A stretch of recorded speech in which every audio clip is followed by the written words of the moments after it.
reactiva BCR-ABL.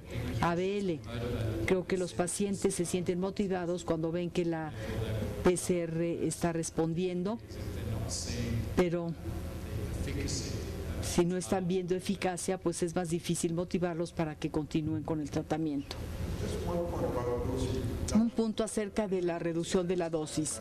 Quisiera enfatizar que hubo diferencias entre la estrategia de reducción del grupo por el grupo italiano de Genema y lo que se hizo en primera línea en el estudio STEND. Al reducir la dosis en el estudio de Novartis, no hubo una estrategia para reescalar la dosis más adelante, pero los italianos fueron más agresivos. En primer lugar, esperaron cuando menos 3 meses antes de reducir la dosis. Esperaron antes de reducir la dosis y si no se había controlado el evento, siempre trataban de reescalar la dosis más adelante una vez controlado el evento. Eso sugiere que la estrategia italiana fue superior en términos de dar los mejores desenlaces a largo plazo que la estrategia que se utilizó en el estudio aleatorizado original de Novartis. Y hay otro estudio que está hecho en otras partes del mundo, no sé si también en México, en que los pacientes participan en un estudio de un solo grupo de nilotinib, 300 miligramos 2 veces al día, para obtener datos de seguridad adicionales y van a utilizar el esquema italiano para el ajuste de la dosis y reescalamiento. ¿Cuál es la experiencia de ustedes? ¿Manejar solamente inhibidores de tirosina o bien combinación con esquemas de quimioterapia?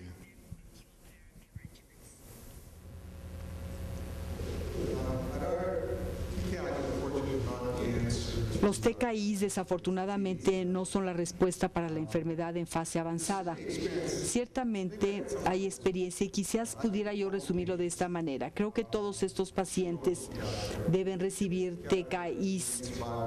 La mediana de la sobrevida con imatinib es de 6 meses. No es mucho mejor, más bien es una paliación, pero es una paliación cara. No es muy diferente de la quimioterapia. Si vemos la literatura de MD Anderson con quimioterapia, la mediana de la sobrevida es de 6 meses, aunque podríamos argumentar que es menos agradable que recibir imatinib. Si damos TKIs y se hace un alotrasplante después, los resultados de todos modos no son muy buenos en los primeros días de imatinib, pero ciertamente creo que muchos pacientes que reciben quimioterapia combinada con TKIs y después pasan a un trasplante, la experiencia en muchos centros es que sobreviven a largo plazo. En nuestro caso, en crisis mieloblástica, se les da quimioterapia convencional con nilotinib de manera combinada y continuamos. Creo que un número cada vez mayor de centros están haciendo esto y se da ciclofosfamida y se utiliza trasplante halogénico y durante el trasplante no reciben el Gleevec, pero poco después iniciamos terapia con TKIs. En nuestra institución, de hecho, tenemos 900 pacientes con crisis blástica que están bien en este momento. Unos meses después, se puede considerar terapia con TKI unos meses después. Si tienen ustedes a alguien que tiene crisis blástica con imatinib, esto es un poquito más problemático.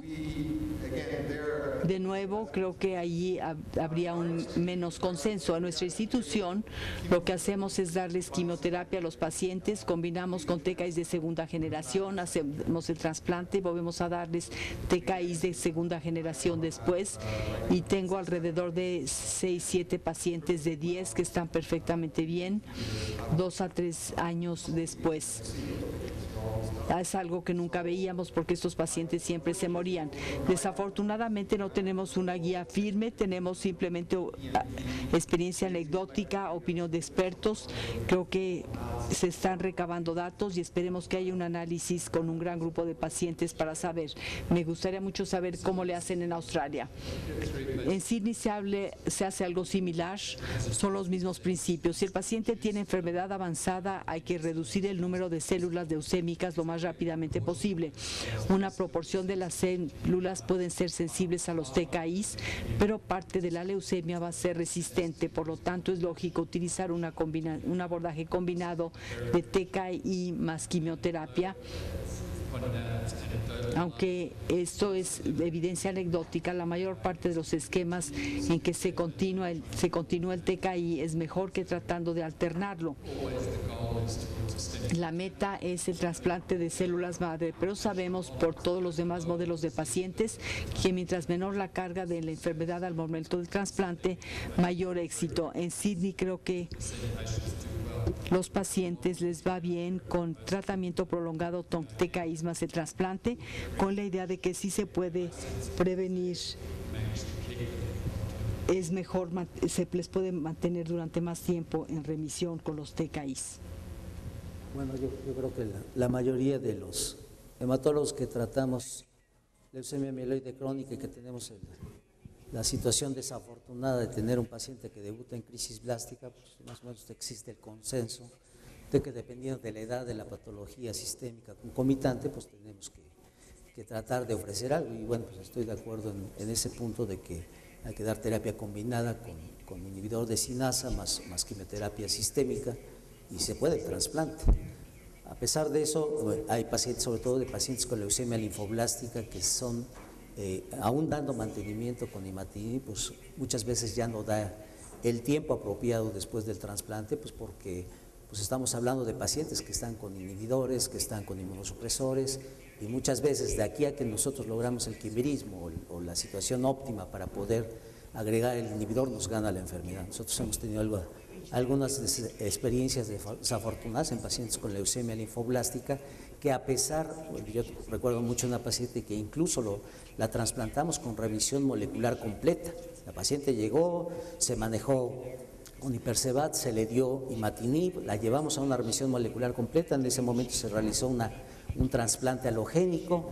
La paciente desarrolló manifestaciones iniciales de enfermedad de Harto contra huésped aguda, lo tuvimos que manejar la inmunosupresión, no pudimos iniciar en ese momento el inhibidor porque estaba con micofenolato, con ciclosporina, y cuando nosotros quisimos arrancar ya con los inhibidores, ya la paciente había hecho alteraciones citogenéticas adicionales en el cariotipo y ya tenía actividad de su leucemia. La paciente falleció nuevamente en crisis blástica, así que pues sí, son experiencias anecdóticas, como dicen los ponentes internacionales, y bueno, uno tendría que generar la experiencia personal y pues yo estoy de acuerdo que debe ser meter todo, y obviamente después del trasplante el mantenimiento con un inhibidor. ¿Había por ahí alguna otra pregunta? Sí, doctor. Sí, yo precisamente es el qué hacer con estos pacientes que están en fase blástica, o bien que son leucemias linfoblásticas Filadelfia positivas. Y por ejemplo, en mi centro tenemos inhibidor de segunda generación y lo combinamos con Hipercevat. Pero no podemos trasplantar a los pacientes, muchos de ellos. ¿Qué hacer cuando recaen los pacientes? Porque generalmente recaen. Cambiar el esquema de quimioterapia y continuar con el mismo inhibidor de tirosina, cambiar el inhibidor de tirosina y cambiar de esquema de rescate. ¿Qué sería lo ideal para estos pacientes que no son candidatos o que no se pueden trasplantar?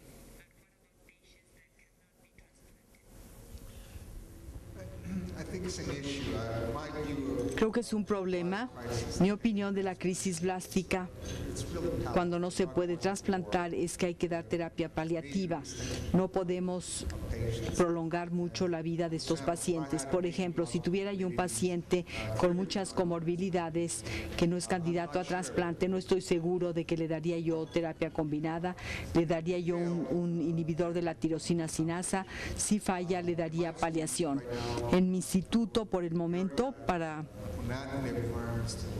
sigue estando abierto el grupo de imatinib No sé si tienen un estudio de este tipo en México o tienen la opción de mandarlo a MD Anderson.